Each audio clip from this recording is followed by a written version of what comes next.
Bakunzi b'urubuga rwa Vuga Yesu TV, ndabaramukije amahoro y'umwami wacu Yesu Kristo, kandi ndabahaye ikaze hano muri studio ya Vuga Yesu TV, abari kure n'abari hafi.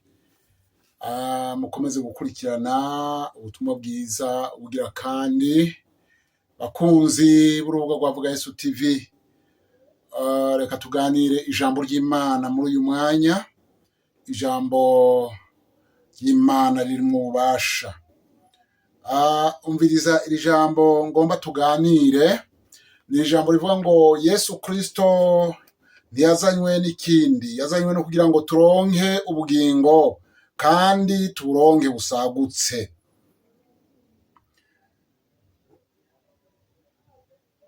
Yesu niwe mutanga bugingo, Yesu niwe yatanze ubugingo. Reka dusome mu butumwa bwiza bwa Yesu Kristo uko bwanditswe na Yohana.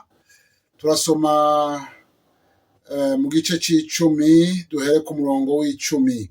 Haravuga ngo igisuma ntikizanwa n'ikindi atari ukwiba no kwica no gutikiza. Nanje jeho nazanywe no kugira ngo zironke ubugingo kandi zironke ubusagutse. Ni jewe mwungere mwiza. Umwungere mwiza yigura intama ziwe.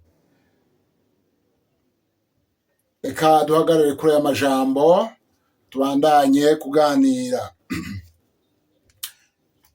Yesu icamuzanye kwari kugira ngo abantu baronke ubugingo. Ko kera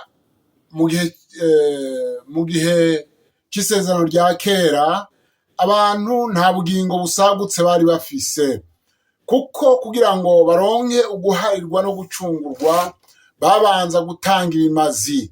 Ariko Yesu Kristo amaze kuza, baronse ubugingo kandi ubugingo busagutse. Nico catumye Yesu Kristo yavuze ngo yaje kugira ngo zironke ubugingo kandi zironke ubugingo busagutse. Muri Yesu Kristo rero niho habonekera ubugingo. Muri Yesu Kristo niho habonekera ubugingo busagutse. Reka turabire hamwe kandi. Hano turabona ubugingo busagutse Yesu Kristo yavuze bwo mu buryo bw'impwemu. Ariko hariho ubundi buzima. Iyo tuvuze ubugingo nibwo buzima. Hari ubuzima bwo muri iyi si, hari ubuzima bw'impwemu. Ni ukuvuga ngo ubuzima bwo muri iyi si ni ubw'akanya gato, ariko ubuzima bw'impwemu ni ubw'ibihe bitazoshira. Kandi hano nyene tubona muri iri jambo ko harimwo icizere kitwereka neza ko hari ivyo twateguriwe imbere canke mu gihe kizoza kuba mwizera. Reka turabire hamwe ingene vyateguwe. Ubutumwa buvugwa muri iyi minsi ni ubutumwa buvugwa ngo tuzoronka umugisha, tuzohabwa umugisha. Umugisha wa mbere ni ukwakira agakiza. Umugisha wa mbere ni ukwakira Yesu Kristo. Ubwo nibwo butumwa bw'umwuzuzo. Umugisha wa mbere ni ukwihana icaha. Ubwo nibwo butumwa bw'umwuzuzo. Ni ukuvuga ngo iyo umuntu atarihana icaha, aho nta gakiza, nta bugingo afise. Ariko iyo amaze kwihana icaha, aba afise agakiza, aba afise ubugingo, afise ubuzima butazoshira. Ubwo bugingo rero bubonerwa muri Kristo Yesu. Nta handi buboneka, si mu mafaranga, si mu mazu, ariko bubonekera muri Kristo Yesu. Nta handi turonkera ubugingo atari muri Kristo Yesu. Ni naco gituma Satani aguma aburagiza abubaha Imana, akabazanira ibigeragezo kugira ngo ntibaronke ubwo bugingo, ntibabe muri ubwo bugingo kandi ngo babe mu busagutse. Nico gituma aguma baburagiza. Ariko Yesu Kristo aravuga ati nimuhumure ndi kumwe namwe. aravuga ati nimukomeze kwihangana kuko ndi kumwe namwe, naho intambara zoba ari nyinshi, naho intambara zoba ziriko zirabagwanya, ariko Yesu Kristo arahari. Avuga ati nimuhumure, ndi kumwe namwe. Imana ishimwe. Ndagusabye kugira ngo untege amatwi, unyumvirize, kandi nagomba ndakubwire ko aha mw'isi turi ingenzi. Aha mw'isi si wacu, ariko iwacu ni mw'ijuru. Nico gituma dukwiye gushira imitima yacu kubiri hejuru, kuko hano mw'isi atari wacu. Egome tukiri hano mw'isi dukenera byinshi, hari byinshi dukenera, ariko si wacu naho dukenera byinshi. Ibyo mw'isi bizoherana n'isi, ariko iby'ijuru n'iby'ibihe bitazoshira. Imana idufashe kandi tugirire neza. Umviriza rero, ngomba twigishanye. Hari urutonde, hariho intonde zitatu z'ubuvugishwa. Twamaze kumva ubuvugishwa bwa mbere bwatubwiye ngo hano si wacu, hano mw'isi si wacu, ariko iwacu ni mw'ijuru. Intonde zitatu zitwereka aho turi uyu munsi. Urutonde rwa mbere ni urutonde ruvuga ku buhanuzi ku mahanga.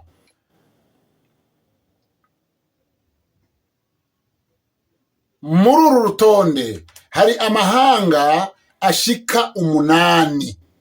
Amahanga ashika 8 niyo adutegurira, canke urwo rutonde rutwereka iyo turiko turaja. Havugwa ivy'ubwami 8.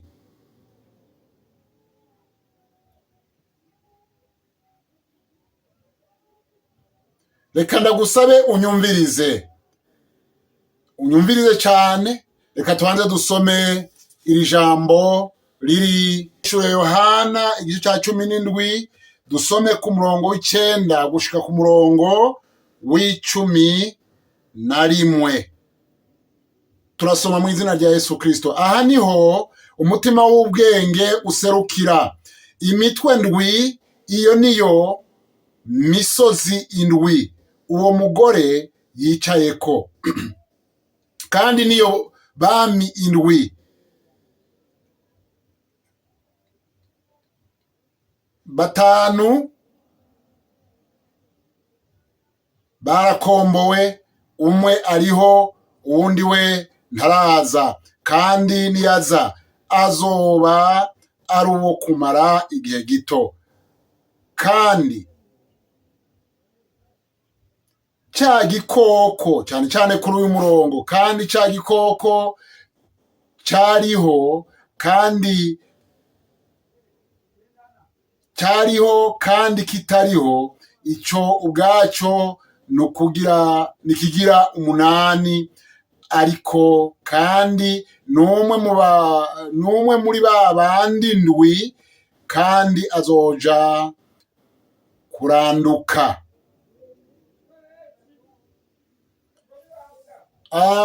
Aya majambo y'ibyahishuriwe Yohana ni amajambo akomeye. Tuzasubiramo neza mu gihe tuba turiko turiga igitabo cy'ibyahishuriwe Yohana, tuzasubiramo. Hano rero uyu mwanditsi yagombye kwerekana ubwami. Reka turabe. Ni ukuvuga havugwa ubwami 8, ariko cyane cyane hano mu byahishuriwe Yohana twabonye imitwe 7. Bavuga ku mitwe 7, n'ubwami 7. Reka tubandanye. Ubwo bwami 8 nabwo nubu. Umviriza, ubwo bwami 8 nabwo nubu. Ubwavugwa ubwa mbere ni Egiputa. Igikorwa cya Egiputa yahagurukijwe kugira ngo haboneke aho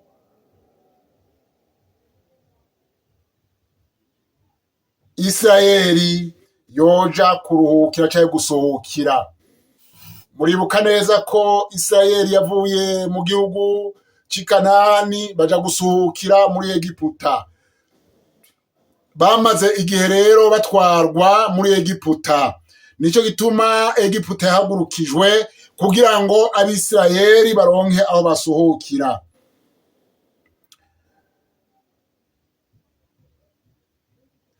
Kandi aha niho Isirayeli ryiswe ihanga. Ni ukuvuga ryiswe ihanga, ryitiwe ihanga mu gihugu ca Egiputa. Hanyuma turabona ko ubwami bwa kabiri ni Ashuri.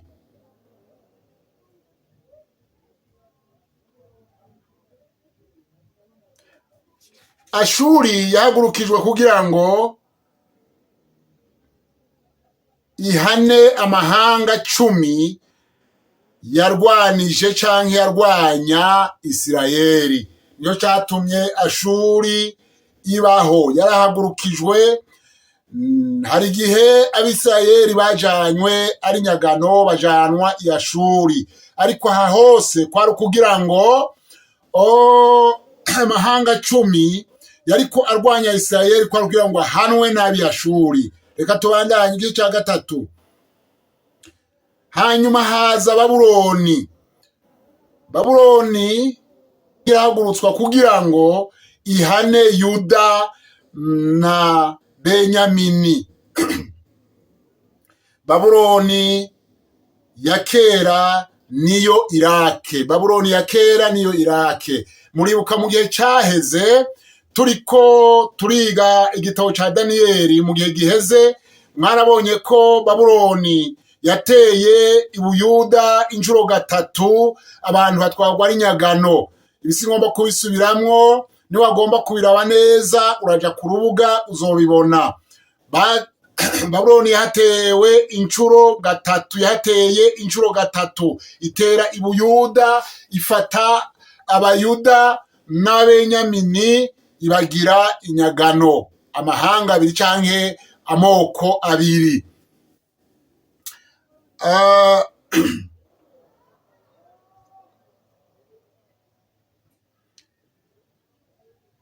Hanyuma turabona Amedi.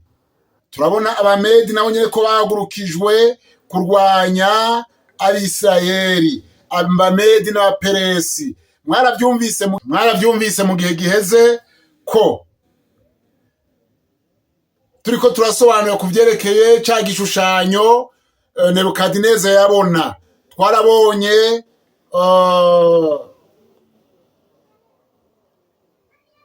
Ubumedi n'Ubuperesi, twarabonye Uburoma, twarabonye Ubugiriki, twarabonye n'abandi. Kurikira gusoma muzoyibona igihe twariko turasobanura kiya gishushanyo Nebukadineza yeretswe. Tuzobisubira mu minsi iri imbere. Umviriza rero, Ubumedi n'Ubuperesi niyo Irani y'ubu ryari hanga rinini cyane kuva mu mwaka w'536, kuva mu mwaka w'536 inyuma y'ivuka rya Yesu Kristo. Ryari hanga rinini. Iri rero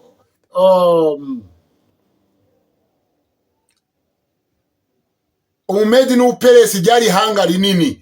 Ndibuka ko nabasobanuriye ndababwira ngo Ubumedi n'Ubuperesi yari Irani na Iraki, ariko yari Irani yonyene ryari hanga rinini, ihanga ridasanzwe, ihanga ryari rikomeye. No kuvuga iri nayo ryarahagurukijwe kugira ngo riganze Abayuda. Ryarahagurukijwe. Ibi byose byari bifise impamvu.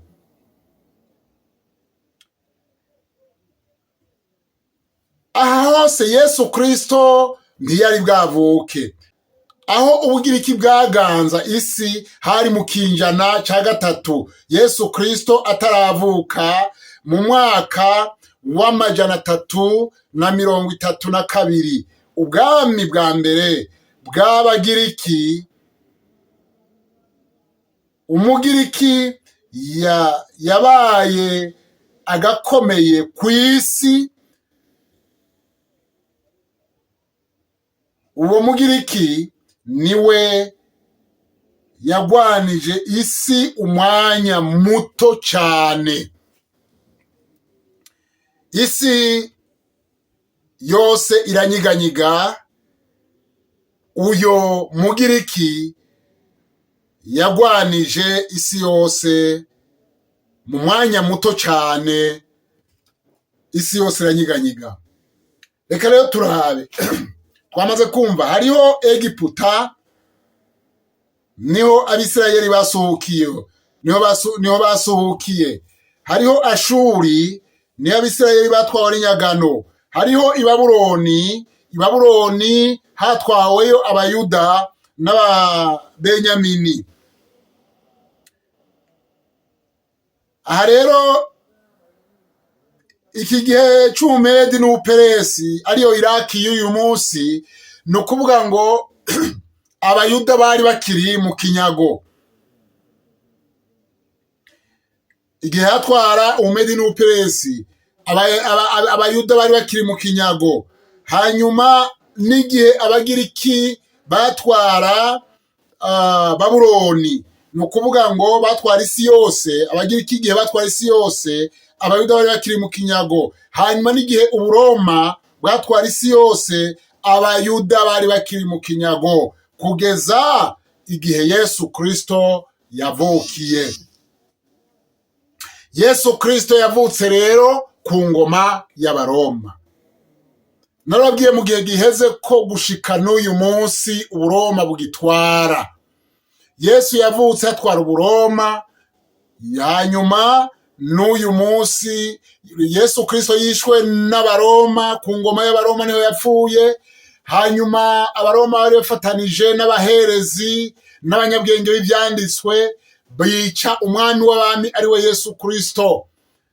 Ni ukuvuga Yesu Kristo yaduze mu ijuru ari ku ngoma y'Abaroma.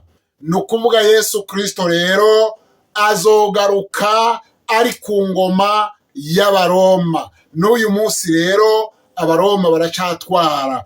Turavye isi yose, Uburoma burayifise ku ruhara.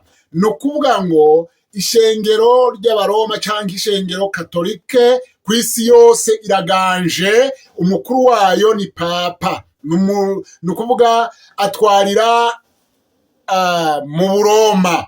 Ni ukuvuga ngo Uburoma rero buracaganje. Papa atwara idini, ishengero katolike, agatwara, ni ukuvuga akaba afise leta n'abasirikare. Ni ukuvuga inzego zose zigize leta arazifise. Ni ukuvuga rero biboneka ko Uburoma bugifise inganji ku isi yose. Umviriza, tubonye inganji igira 6 ni y'Uburoma. Hanyuma inganji igira 7 nayo nyene irahari. Iyi nganji igira 7 ni Oni.